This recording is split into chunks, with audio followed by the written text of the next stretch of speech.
we're going to get started. We're right on time.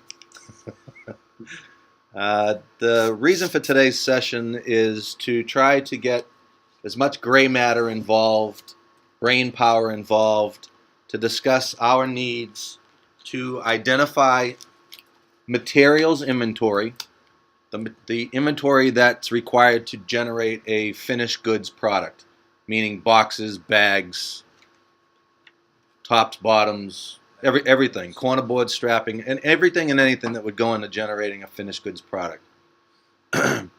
The end-to-end system has a pretty sophisticated materials tracking system, not only for us to track physical inventory and counts, but also to create what they call a bill of materials, so that for any finished goods, we know that we need one box, one bottom, one top, 2 tray packs, etc., etc.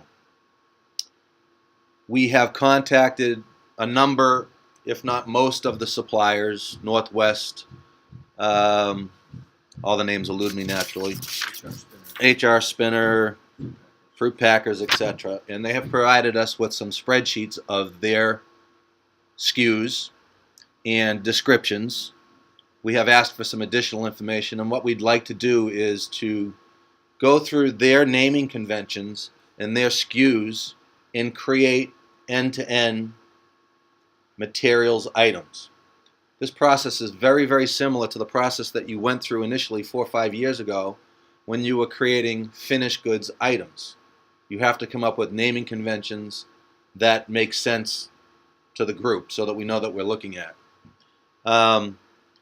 The spreadsheet that we're looking at here is a spreadsheet provided by Northwest Wholesale, and it is the materials, or a very, very small subset of the materials that they supply the Apple House. And this is their SKU over here, 09091 blah blah blah, and a brief description. The end-to-end system has to fit all of this pertinent information into 4 fields called category type, category 1, category 2, and category 3.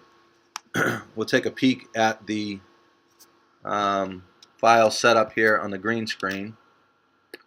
Figure out where the heck I am.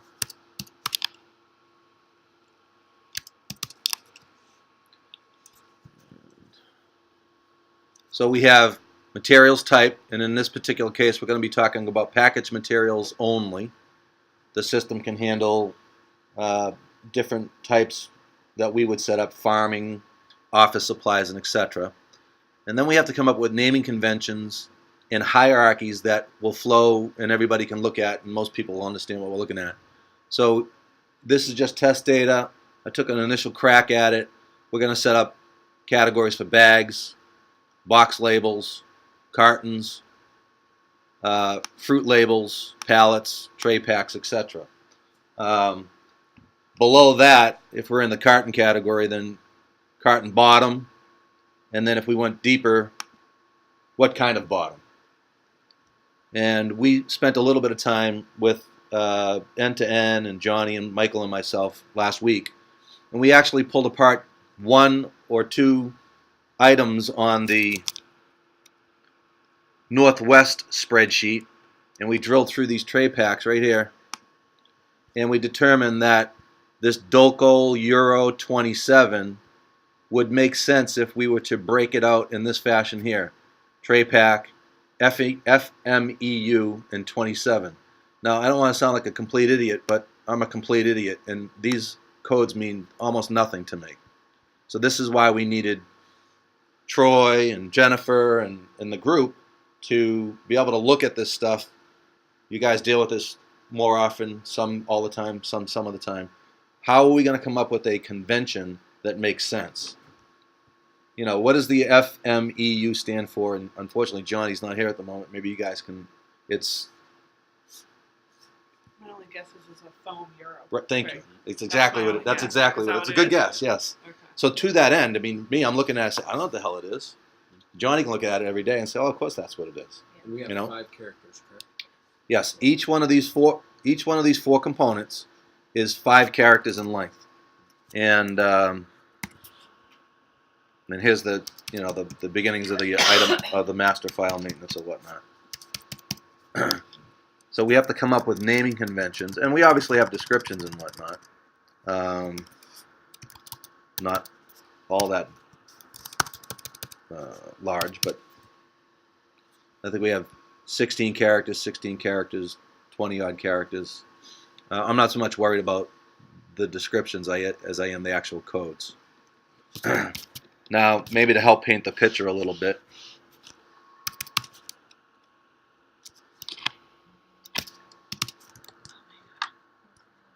here's the highest level of this materials process, and as we just mentioned a moment ago, we're talking about packaging materials and packaging materials only. But the system can track anything that we want. We created this thing called farming materials, office materials. Hell, if you wanted to have a weekend barbecuing materials. We don't care. So we're only going to be talking about packaging materials. And then the actual materials master file is all of the individual pieces and parts that make a finished goods. Like we said, anything that you can think of. And at some point, we're going to get much further down the road. Michael and I were talking about this yesterday. We want to take off a big bite, but we don't want to try to swallow the whole elephant. We can put labor into this. We can put corner boards and strapping into this. We probably will do something like that in the shorter term. But in the very, very near term, I think what we'd like is anything that fits in a box or anything that fits in a bag or anything that fits in a RPC. What is that one unit when you're placing an order, a customer orders one of these or 100 of these? Now, when you fill up a whole pallet, you're going to have corner boards and strapping. It doesn't take a corner board to go in a box, but a sophisticated system like this can say, well, it's going to take 1/50th of a corner board. If a corner board costs $1, then we allocate 2 cents. We allocate a corner board to it, but deeper in the system, we only allocate X number of cents at the cost level. And we have to, come up with costing mechanisms and whatnot that make sense to us. So, to put things into perspective, for Honeycrisps alone, we have 327 different finished good item codes in the master file. Honeycrisps, 327. Of those 327, on average, you can have 15 different sizes. So now you've got about 5,000 items, finished goods items, that we have to build a bill of materials for. And that's just the Honeycrisps. So this is no small undertaking. The bill of materials file, also right here. Now, this is Stan goofing around in the data files, okay? But in order to build one of these finished goods items that we can sell to Walmart, Chelan Fruit, Red, RPC, 5-pound poly bags. I only know that because we went over it yesterday, otherwise I wouldn't have had a clue. Washington Extra Fancies. 212 doesn't mean 212, it means... Thank you. See? I'm learning. So to build one of these,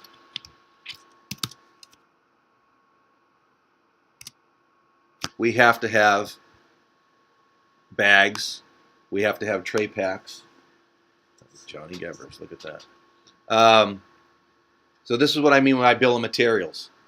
And this is going to have much, much more data underneath it. It's going to have... So this is the item master for this item? This is the materials math. This is the bill of materials master for this finished. This is the finished goods item up here. Mm-hmm. This is what we sell to the customer. And these are the components that it takes to make that finished goods product. And what we need to do is we need to come up with those. So yeah. How did you get into here? Through the end-to-end, generic green screen file maintenances. So the materials master, okay, whoops. The materials master is the individual pieces and parts to create a finished goods. The bill of materials master is what does it take to create a finished goods item? So these are the components. Now, granted, this is not the actual components for that product. Obviously, I just needed to get something to, so a visualization.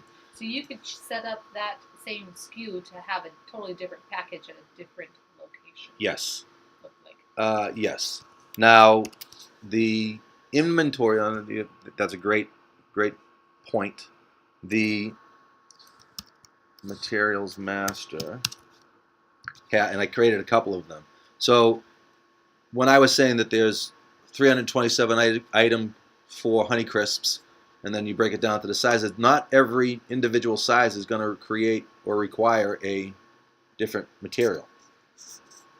So the system will allow for that. If you can create a finished goods with these components, regardless of the size, then you only need one bill of materials for that entire size array. But if you do need a breakout of different materials for different size structures, then you would have to create at least, one for the small sizes, one for the big sizes. I mean, I'm talking through my rear end at this point, but you know what I'm saying?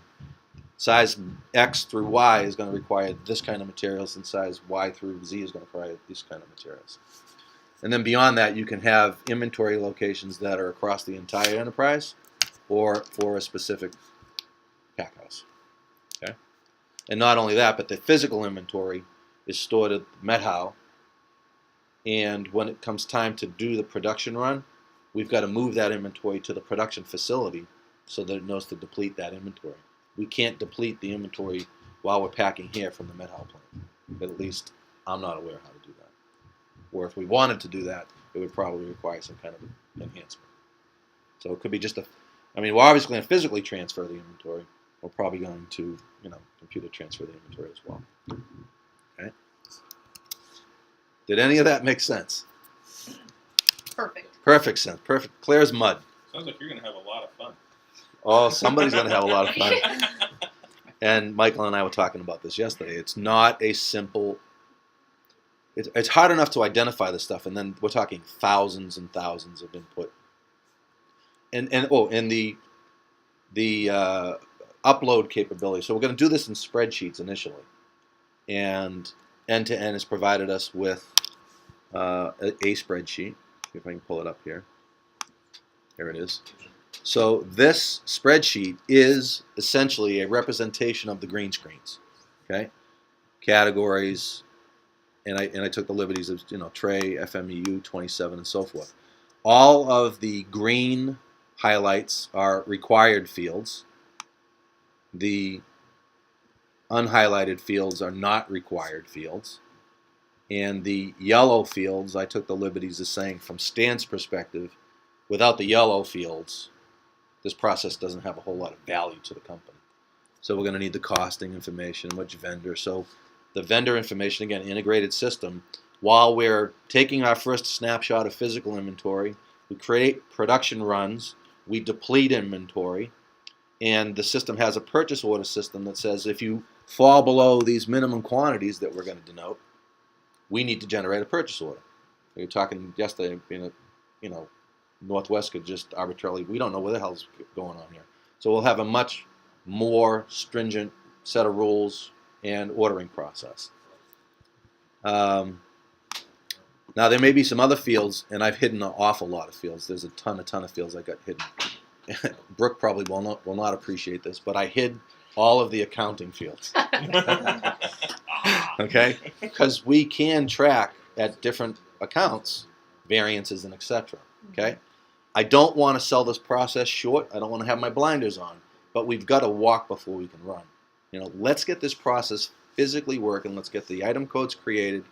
Let's get the inventory depleted properly, and then we can go back and plug in accounts and feed the ledger. Yes, Yeah. Okay. So we needed to get everybody understanding from at least a high level of what we're trying to accomplish. And this is importable in this format. Yes, it is. Uploadable? Yes. We have all the requirements are is that we don't change the field like left to right. Yep. We can hide fields. We don't have to provide everything in green. We have to provide, but if we did something cut and paste, and we just pasted all of the descriptions, wonderful. As long as we don't change the left to right requirements from end-to-end perspective. We would probably just create, or we will create, the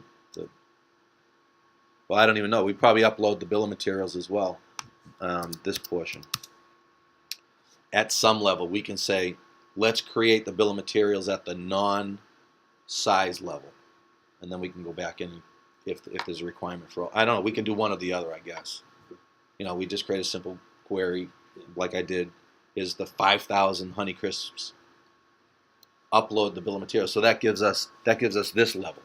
And then we'd have to go into each and every, there's no way to automate that process because that's gray matter. Then we'd go in and we'd have to manually do this process. I say we make the salespeople do it. I'll bet you Well, the item master would be cut down. Well, Miryia would agree. She hates having to create all those So, new package types that's a- changed every that's a great every segue. season. As we get this process defined, and we've got thousands of items to define, and we're done. We're all done. What do we do the very next day when somebody says, "Oh, we've got a new requirement from the customer"? What is the process? Where do those requirements come from? Do they always come from the customer? Probably 90% of the time. We don't create new items because we feel like it. Market dictates that. No? Yes? Miryia? Tell us how I a new thought- item comes about. I mean, it comes from the customer, but to some degree, it's still very vague. I mean, to some degree, we're still obviously the one putting the end package together. Do you think they're getting pretty set in the item master? Because like this last cherry season, then you go and rename like almost half the cherry packages. Everything. Yeah. Well, So what it caused depends something on like that to the year. happen? Why We did that occur? continue to get more and more items, and we're running out of naming conventions for one. And then we look back and say, oh, well, we used to, code it all this way. Why have we changed? And, we'll try and go back, or we'll try to create a new naming convention, since we're growing and going forward. We're just always coming up with a different idea. That's my big fear. Well, 'Cause they do that. They've done that a lot well, in the last couple but of anytime that they do that, they have to go through a conversion process of some mechanism. End to end must go through and convert the pre. What do you mean no? No, Miryia No. Stuff recreates them. Wait a She second, wait a inactivates second. the old codes, creates the new codes. Oh, okay. Okay, yeah, I guess that would work. So all of your historical information for this item is under the old item code. Yes. Correct. Okay. But yet the new item C used to represent old item A. Yes. Really? Yeah. Doesn't that It gets really. doesn't make it wrong? It just makes it very cumbersome to look at It makes very historical when we go information. look at try to do Yeah. packing material estimates for what's going to cost us, for each of these package types. Yeah. You look at one year and you have, these 10 items that Yeah. represent this one package. Yeah. You look at the previous year, well, you got a totally different Yeah. set almost Yeah. that represents that same package. Just Okay. it's named different, Right. which gets confusing and And the primary reason for that is because of limitations in the naming convention, or you boxed yourself into a corner, for lack of a better term, or what? I think it's more like boxing yourself in the corner. Or before, let's say they wanted to put the E in the front, now they decided because of other things that now let's put the E at the end. Right. Well, to that end, as we're deciding what to call the materials, if you say we're going to call the materials 1, 2, 3, never anything. Well, that's probably 1 through 9, 0 through 9, numeric value. Mhm. You box yourself into a corner. Yeah. 2 years from now, if you need to go to something else. Is there an SOP yet on creation of new items? And I know Siva's been working on a package generation tool type thing. I know Sam's talked about trying to limit the number of SKUs and make it where they have to cost justify it. I mean, it sounds all good, but what's the reality?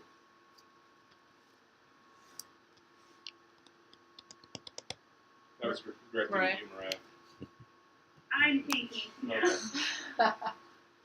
I know we've attempted kind of the SOPs in the past, and we've, created these forms that, have to be filled out, whenever a new pack, is coming into play that, puts out, the waste and all these things. But nobody really ever takes ownership of it as far as, how it should be set up, what's the right way from the salesman or even the logistics side. So oftentimes we'll call Jill or we'll call Jennifer or Paul, and we'll, quickly come up with something on the fly because they're trying to, put it in the box right away.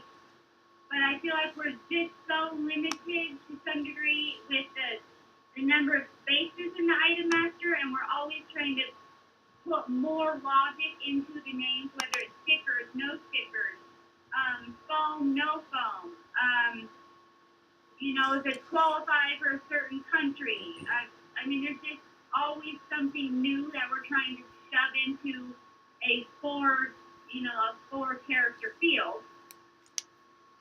And so I think that's hard. And then also, I don't even think that even items that we are not using, they're not even necessarily getting made inactive because, there's reasons why. Maybe one tipper, is still using that old code, or we still have, some inventory on the floor. We can't make it inactive because we still have to sell it. It still has to flow through the system. If it gets hung up in the system later, then it causes, errors, and you can't, take it off the whole code. I mean, so there's just all sorts of little pieces that make it very difficult. I agree wholeheartedly. It's an unfortunate. It's a reality. We have 4, 5 character fields that again, to change that would be monumental, cost preventative almost. 2 years from now, when N10 has a new system, supposedly they've taken all these kind of things into consideration. But we're not, I don't know what their fields look like for the new materials, but you would hope it was. I mean, if technology is what it is, it's you tell it how big you want it. You're not forced into the 5. However, reality: 4 5-byte fields, byte character fields. In fact, 3, because 1 is always packaging, always. So, this is a Northwest spreadsheet for Gebbers only, and there's over 500 items. They have one for Apple House. They've got, they've separated them out for me at my request. Karen, is going to provide us with the additional fields, lead times, cost, reorder minimums, that kind of stuff. I mean, things that we need to know. Beyond that, I don't know how I don't think they can help us in this process. This is for us to determine. Is the system capable of receiving in the same SKU item with different quantities on it? Because I know there's certain packages, things that we get sometimes, that there's sometimes in this pallet we've got 750, and in the next one it's the same SKU item, but you get 1,000 of them. Not like a standard sometimes. There is. Let's see what that is.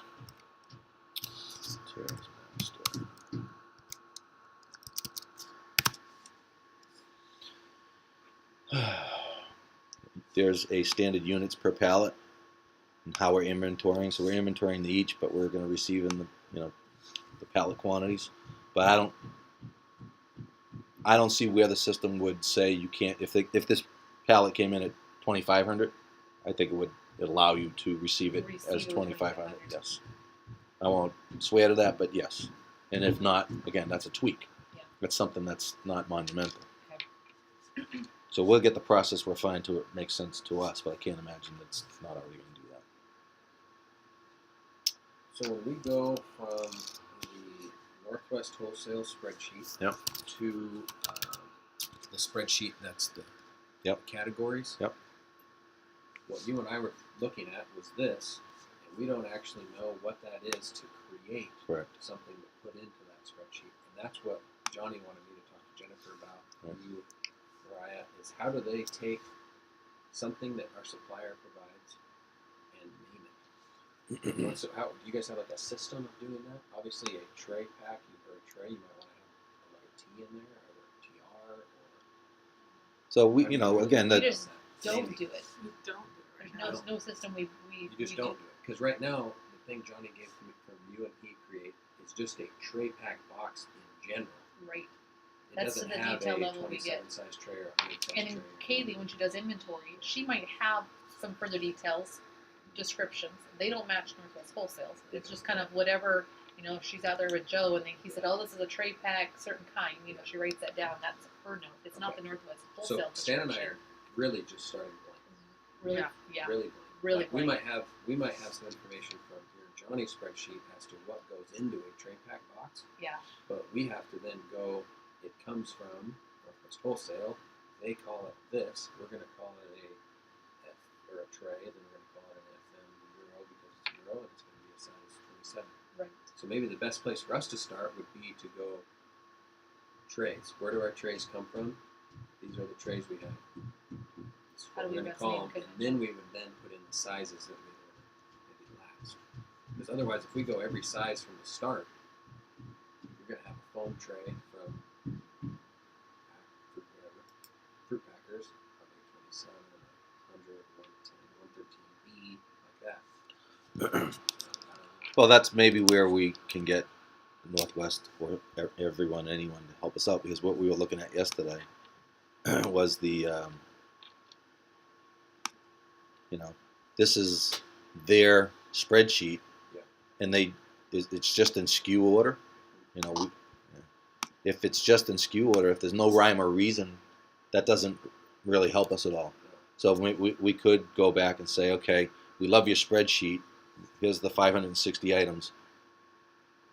Give us just the tray packs, and at least we're not wrestling with where are the tray packs in the spreadsheet.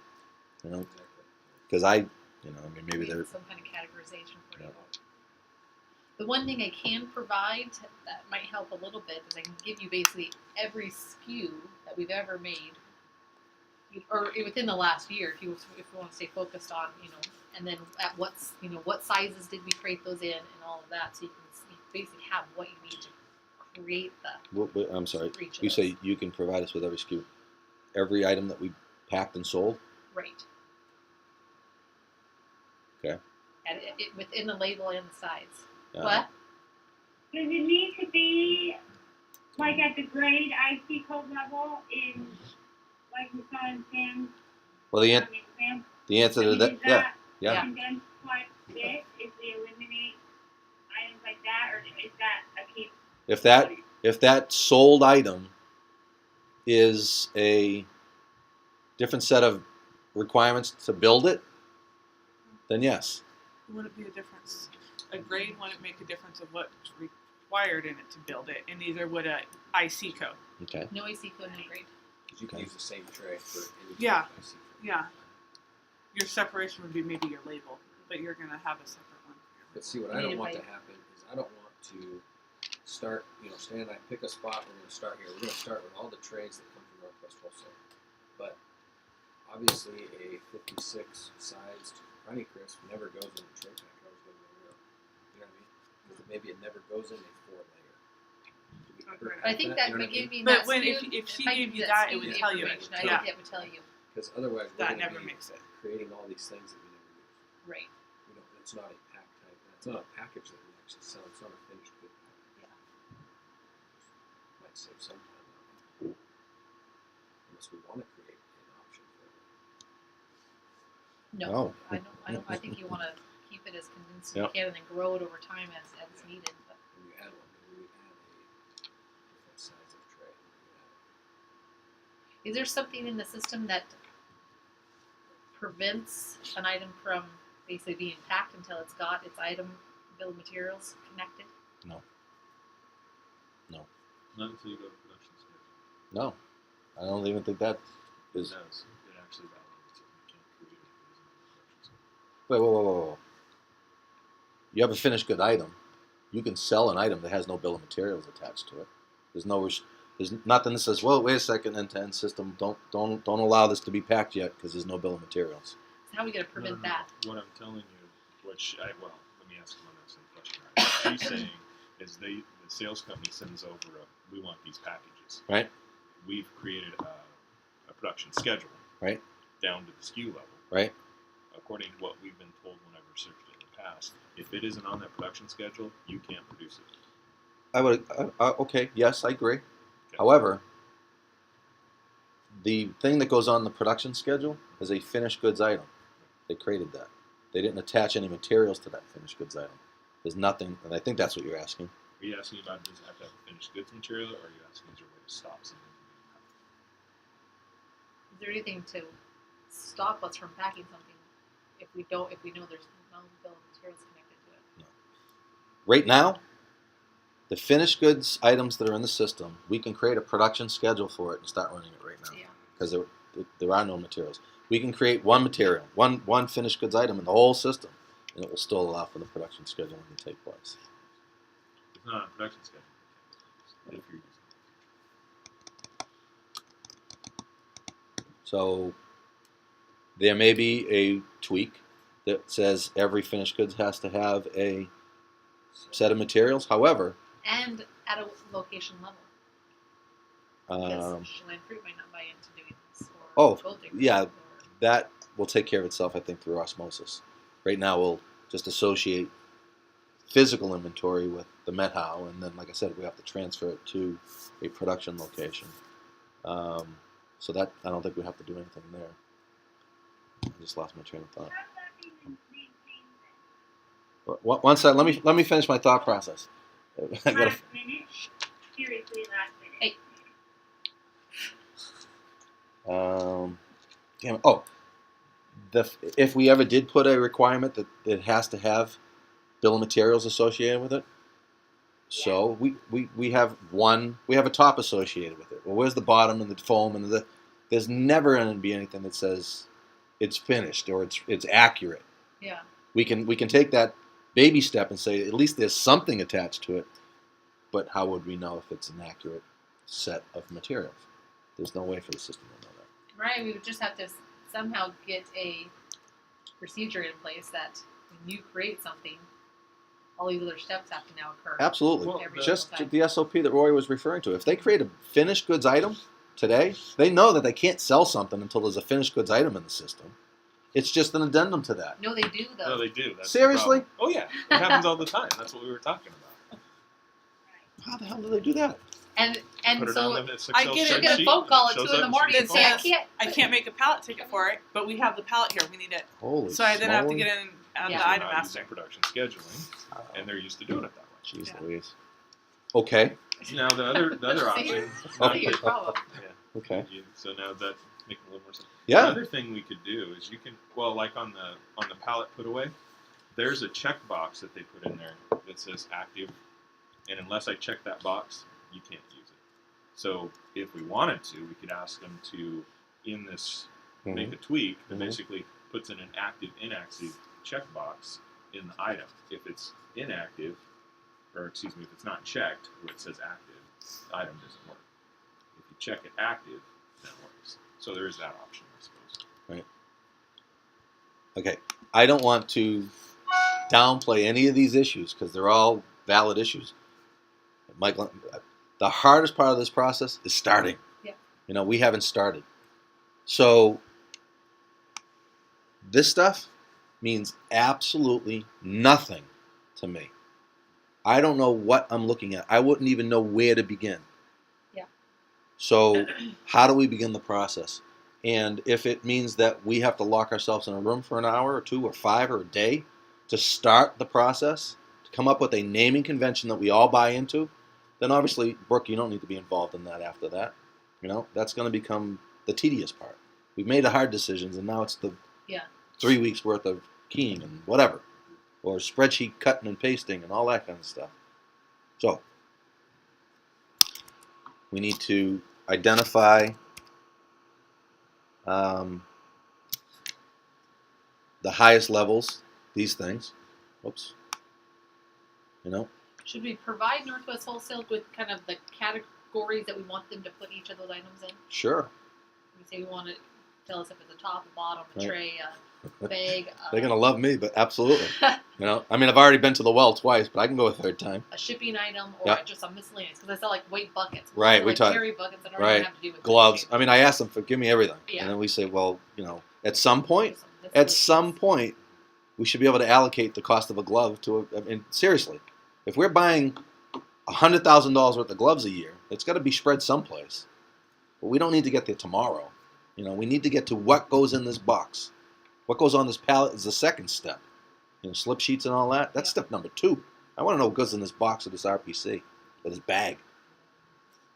So, yes, we can go back to Northwest and the other ones who send us stuff direct, which is essentially all of them, with the exception of Rocky.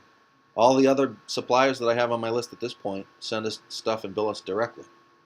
And then, you know, we didn't check, you know, and Georgia Pacific, and, you know, I don't even have them on my radar screen because I fell in that hole. I'm going to fall in holes for the next couple of weeks, I'm sure, as we think about new items and new products. But Actually, even someone, I mean, having enlisting Kaylee, who might have some time to categorize, Right. might even work too. If we didn't want to have. well, like, I don't that. want to, you know, I don't know. We might have a better. Because at least chance of she getting it knows. done. And Does she knows know who to- this stuff? And she knows who to call when she doesn't know. You know, I have a better chance of getting it done. So we can try to, I think that's really good avenue. Mariah, do you see value in maybe sitting down with Tom and Tim and those guys and kind of showing them this so they understand, or would it make a difference for them to kind of get a clue? I think you got to hold off until, yeah, it's a little bit more defined, maybe. Or, yeah. Then illustrate to them the importance of minimizing or controlling your item master. In the process, you got to go through. Especially the logistics, the Ken pod at that point as well. Yeah. Right.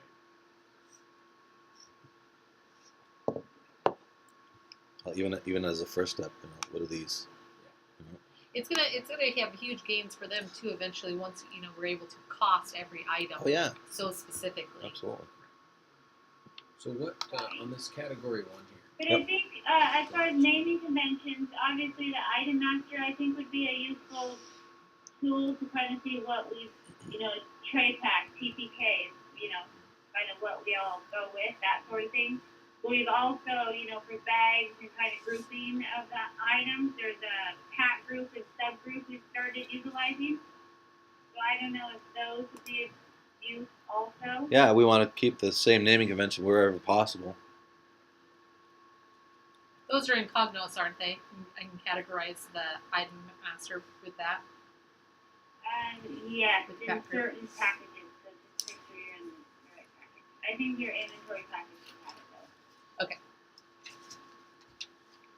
So when you query the database, can that be spit out in the spreadsheet? Yes. And again, once we define, if carton is the right nomenclature, and bottoms, tops. I mean, none of this is etched in stone. We change anything and everything to make sense. Again, box labels versus fruit labels. I mean, How in here? Is there a SKU from the vendor? there's a place we can and probably They should. all provide that. Yes, they all provide that. Oops. Miscellaneous reference is where we're going to put it. Oh, so it's not like a. No, it doesn't say. It doesn't say. What the hell, Stan? I'll get there. This is where we can put their SKU. So are we ever going to get to a point of scanning these items in? Could. There's no facility for that now. Scanning them in and receiving, you mean? Yeah. And, well, for that matter, the UPC code for that matter. But no, there's no facility for that. There's no program for that now. Can you have multiple vendors for one item? Yes. Yes. Can we get all the spreadsheets to be The cohesive? same? No. So we can give it to her, and then she can just add a vendor. We can do it, but Or can I have Kaylee do that? We just put vendor as one column, and then have you Yeah, put we- their things we- and we try can- to get them to line up. yeah, I mean, I have all the spreadsheets. No, I haven't asked the vendors to say, give me the first one is SKU and the second one is We description. can do Is that. yeah. None of that's been done, Okay. but we can.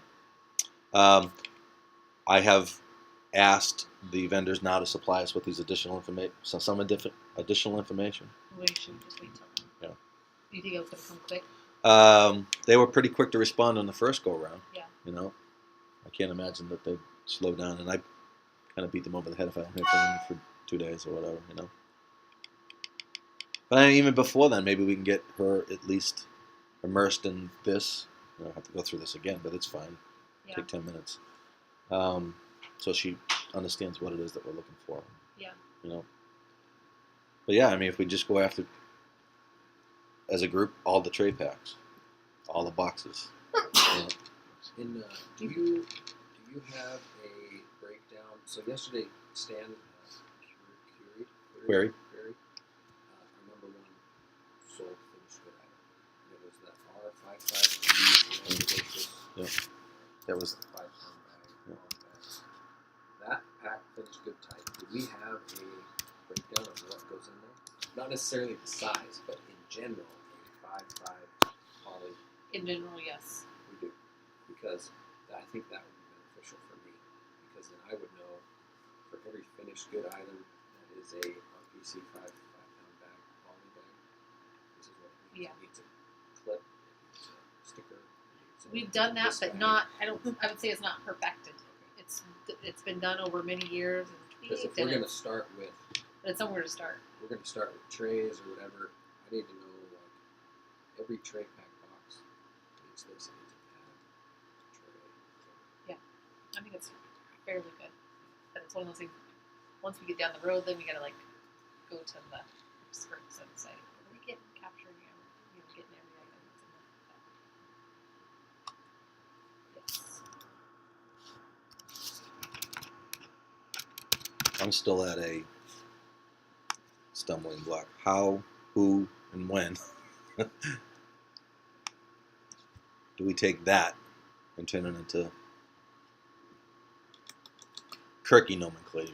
I think we wait for our updated list from the vendors. Yep. Then we give this to Kaylee.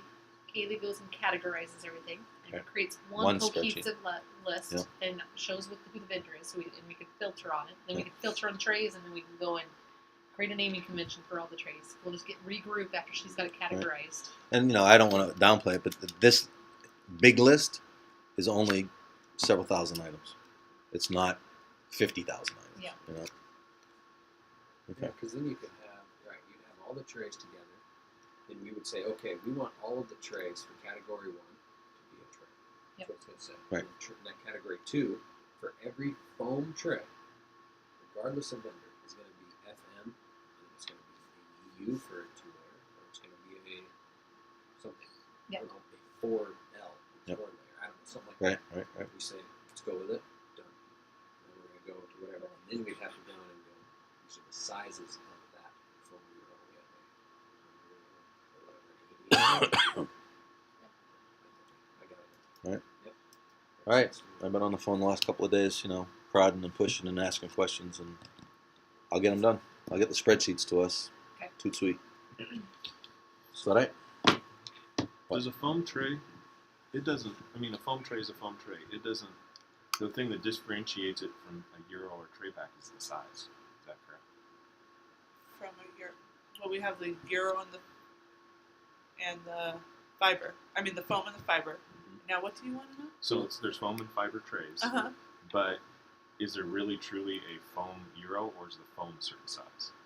There's a foam euro versus a. A foam. Do Do we we have do a a foam foam tray pack? I don't know. A 4-layer, 5-layer, whatever.